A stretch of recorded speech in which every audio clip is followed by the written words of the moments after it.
Warga seberang Ulu 1, tepatnya di Kelurahan 34 Ulu Lorong Prajurit Nangyu, Palembang, yang hadir dalam kampanye dialogis paslon gubernur dan wakil gubernur Sumatera Selatan nomor urut 3, yakin dan optimis dengan calon yang mereka usung. Tidak banyak yang diomong ke.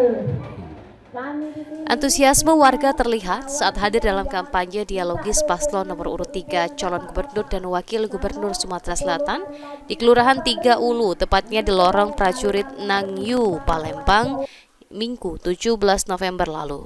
Warga yang hadir optimis dan yakin dengan calon pemimpin yang akan mereka pilih nantinya, yakni Mawardi Yahya Anita Nuringhati, dapat membawa perubahan untuk Sumsel serta mewujudkan program berobat serta sekolah gratis.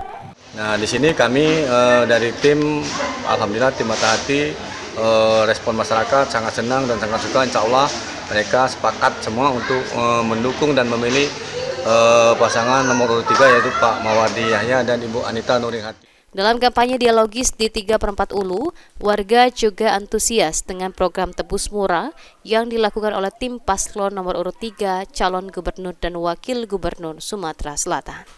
Tim Liputan